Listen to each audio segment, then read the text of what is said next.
Here are the latest updates on the Gaza situation for Saturday, October 18, 2025. Continuing violence despite ceasefire. Gaza's Civil Defense Agency reported that Israeli forces killed 11 members of the Abu Shaaban family in the Zeitoun neighborhood of Gaza City on Friday. The victims were traveling in a civilian vehicle to check on their home and included 7 children and 3 women. The Israeli military claimed it fired on a vehicle in northern Gaza after it crossed a demarcation line, or yellow line, established after the ceasefire began.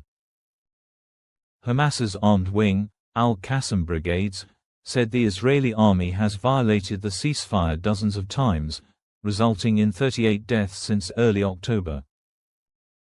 In the occupied West Bank, the Jenin battalion of al-Quds Brigades reported clashes with Israeli forces in the northern town of Jenin. Hostage and detainee issues. Hamas returned the remains of another Israeli hostage, Eliyahu Churchill Marjalat, who was taken captive in October 2023. This brings the total number of hostage bodies returned since the ceasefire to 10. In a prisoner exchange, Israel handed over the bodies of 15 Palestinians detained during the conflict, as part of the ceasefire agreement. These are in addition to 120 bodies that were returned previously, and some were reportedly showing signs of torture or execution.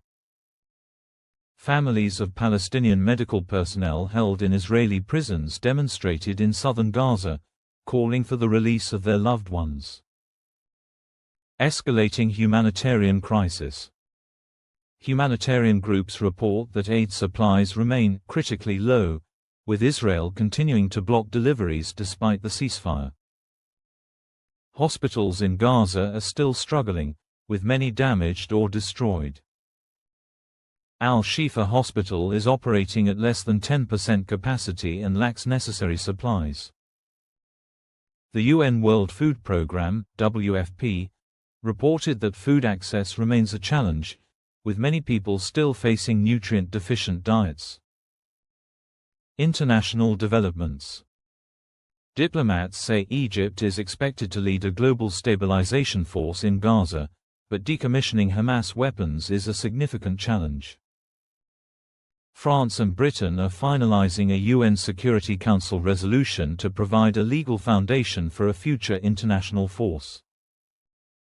U.S. President Donald Trump issued a warning to Hamas, threatening to take action if the group continues to violate the ceasefire.